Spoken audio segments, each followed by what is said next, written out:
This is Friday Evening's Undercard. On our wrestling show today, Eric and I talk about the lack of superstars in modern wrestling and too much of wrestling being scripted rather than storyboarded today.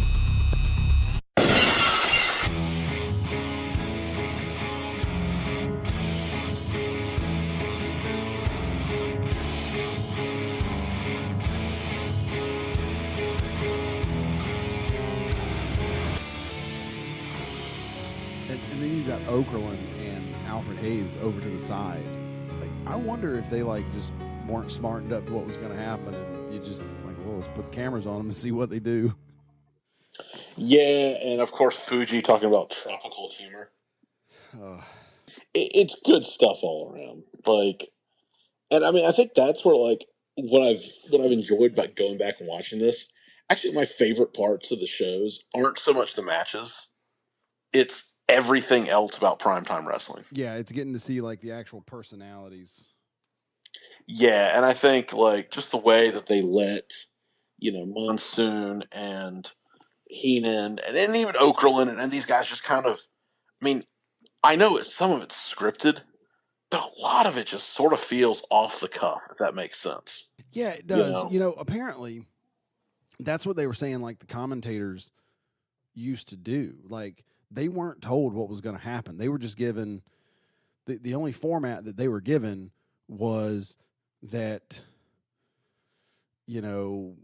wrestler A is going to go against wrestler B, and that's all they knew. Yeah, and I think this is where I think there's a ongoing debate today about what is wrong with WWE television today. And I think part of it, I understand you have to have a certain level of scripting, but I think the challenge is scripts can sometimes, I think, sort of stifle a talent. Imagine Steve Austin getting material today. Or Randy Savage. Yeah. Or Ric Flair, I think, or even The Rock. We think about all these guys are great on the mic. You give them basically, hey, this is what we want you to kind of cover, this is what we want you to go over, figure out how to do it. And I think what it does is sometimes, hey, it works, sometimes it doesn't work, but it does lead to gold when done right. And I think that was why this was so good, because it had this sort of feel of it was not scripted. Yeah, and that actually goes back to kind of two things that I've talked about online recently. When you compare today's WWE to WWF from 1997 or WWF from 1987 or from 1977 even, or World Class from 1984 or Memphis Forever, what's the difference in what you see in WWE now compared to what was there then? Mm-hmm. The one thing that they don't have now, there's no superstar. Mm-hmm. There is no superstar in WWE right now. Yeah. There's no Hulk Hogan. There's no Jerry Lawler. There's no Junkyard Dog. There's no Von Erich. Nope. No Bruno. No Bruno. And,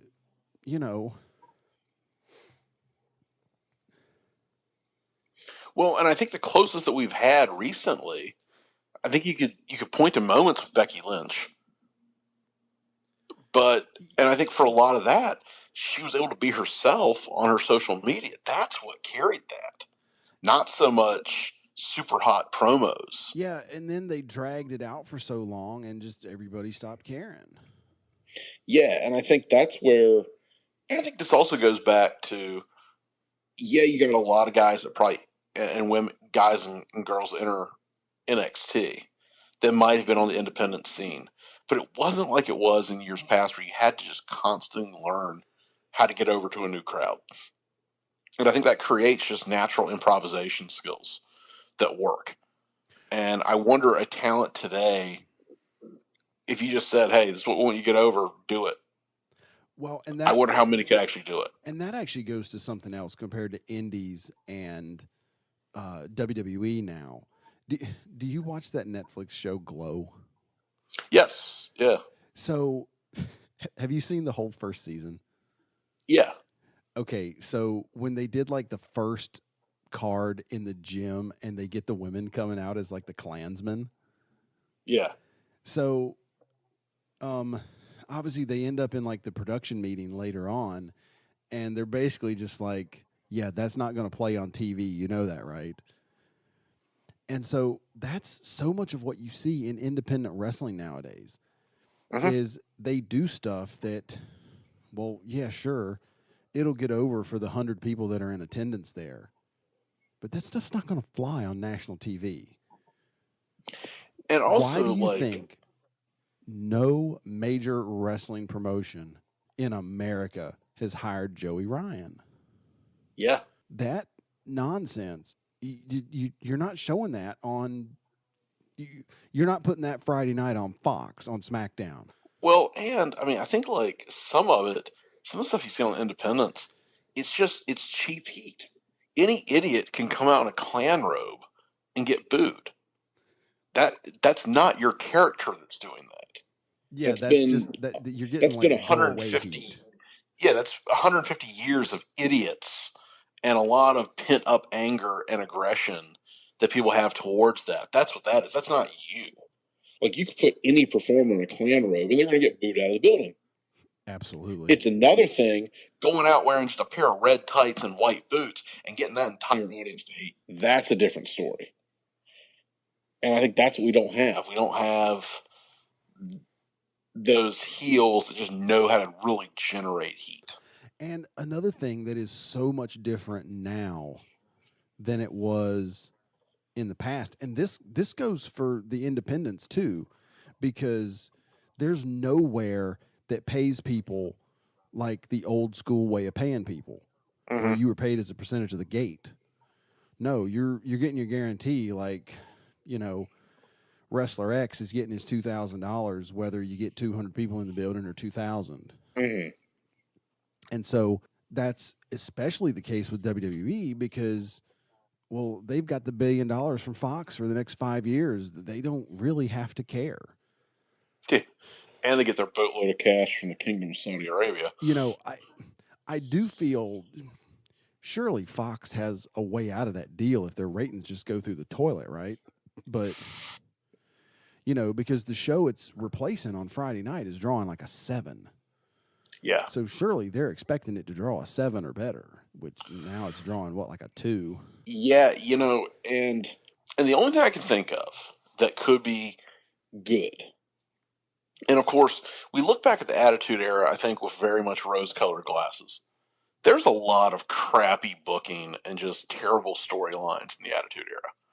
But we had so much like nuggets of gold that overshadows that. It's like you find, a nugget of gold in a big piece of crap. You ignore all the crap that's around it because you just found this nugget of gold. Well, it goes back to the superstar thing. You had Yeah. arguably 3 really top tier superstars on the card with Austin, Rock, and Vince. Yeah. And that's what drew. Like nobody cared about the stuff that was going on at 8:45 at night. They were caring about the opening segment with McMahon and Austin and the closing segment with something. And also, let's forget about the talent that we did not mention there. At one time, you had Taker, you had Shawn Michaels, you had Bret Hart. Like, that's a pretty stacked talent deck there. It is, but in all seriousness, I don't think any of those guys were at the superstar level of Austin, Hogan, Bruno, Jerry Lawler in Memphis, that sort of thing. And I think what we have also, I think with that time in the Attitude Era, you had Austin, who was maybe the most over guy ever for a period of time. Like 97, 98, Austin. As far as just being over, I don't know. There's not pops like that anywhere else. No. And I think you were also, I think if you would say who's the greatest heel in wrestling history. I think you can make a really compelling case it's Vince McMahon. Absolutely. And so you had the most over, in this case, I use sort of air quotes, face in Austin, even though he kind of was always a tweener in some respects,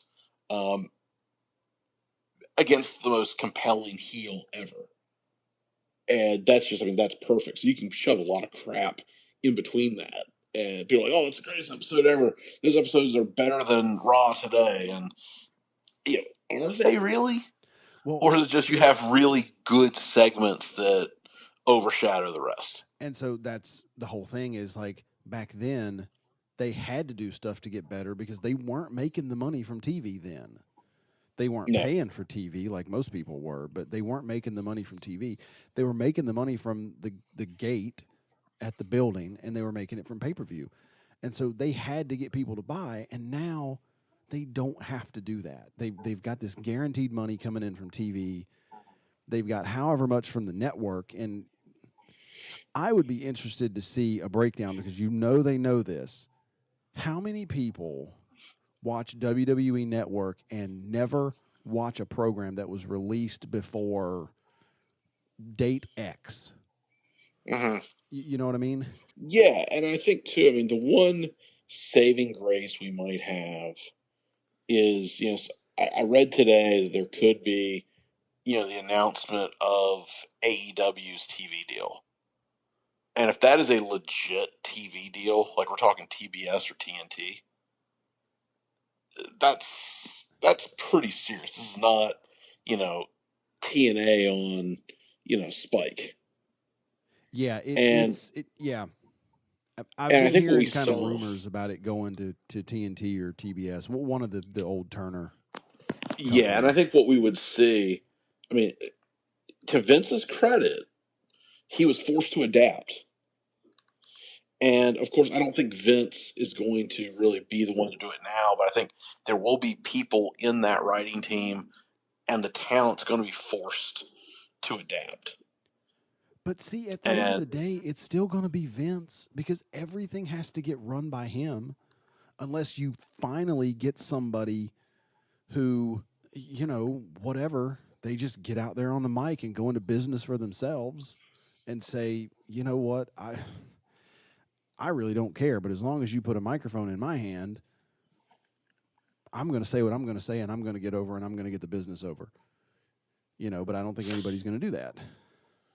Yeah, I think it will be interesting. I hope that maybe we will see a shifting, but, you know, we'll see. As long as you make the point, as long as Vince is in charge of storylines, we can never say anything definitively, but you never know. I mean, Vince has done well when his back is against the wall, even though it's not per se, but I think Vince actually does well with competition. You know, I wonder legitimately how much they're going to try to actually compete with Vince.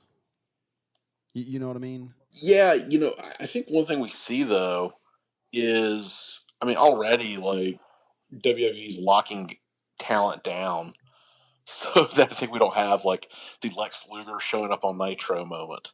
Yeah. And so we will see. But, man, that was a good tangent, but some good stuff there. But, you know, in all seriousness, some of these guys that are disgruntled, you know, show up. Yeah. You know, I said that what Luke Harper should do is buy a front row ticket. I mean, I'm sure they're available on StubHub. Get a front row ticket to Double or Nothing and sit there with an AEW shirt on and just see what happens. Yeah. You're like, hey, you can't stop me from buying a ticket, can you?